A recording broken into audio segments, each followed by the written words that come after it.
The actual process of feeling the wish fulfilled confused me for years. Here is the precise 5-step process I developed that works. Even if you studied Goddard, I'm sure you'll find the last 2 steps both new and extremely powerful. Start off by setting a goal for yourself.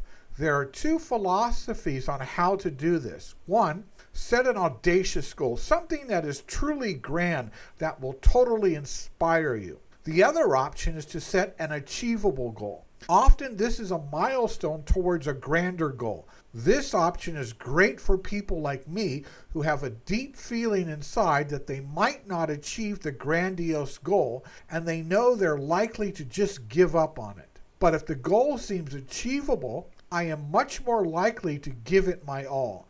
The key thing here is to formulate both goals, then let them sit with you for a while. Find out which one emotionally charges you the most and go with that one.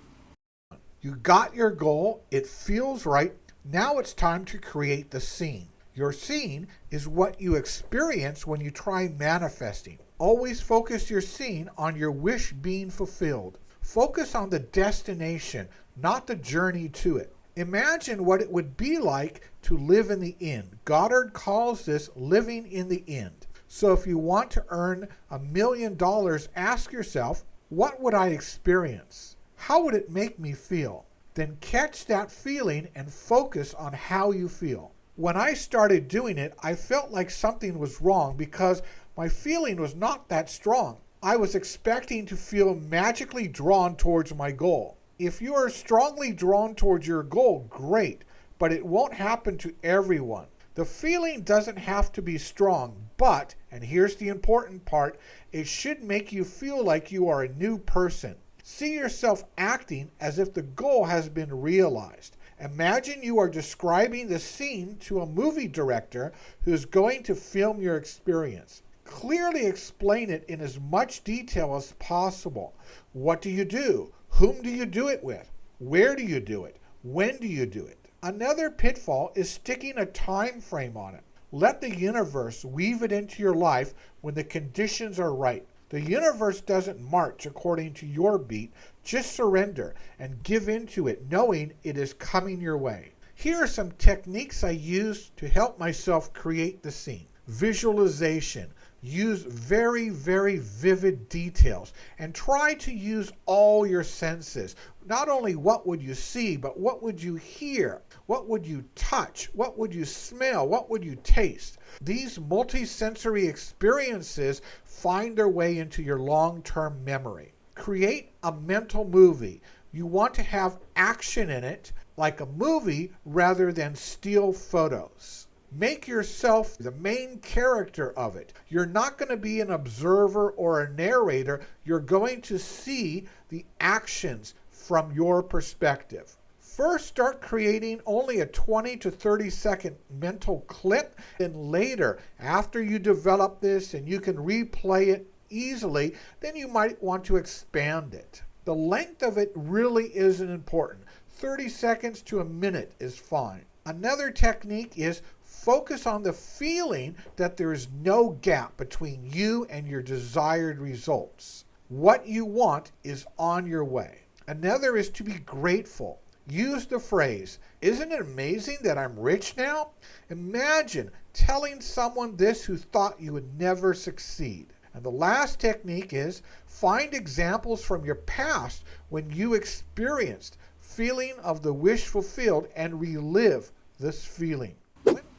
When we enter the feeling, we want to focus on a mood that is an acceptance of the fact that the desire has been fulfilled. Mood is actually a better term to use than emotion. Emotions are things which we can easily pinpoint. We can also easily determine the cause of them. There are things like sadness or happiness, but a mood is more general. Quite often a mood will last longer, and you're really not sure what put you in that mood.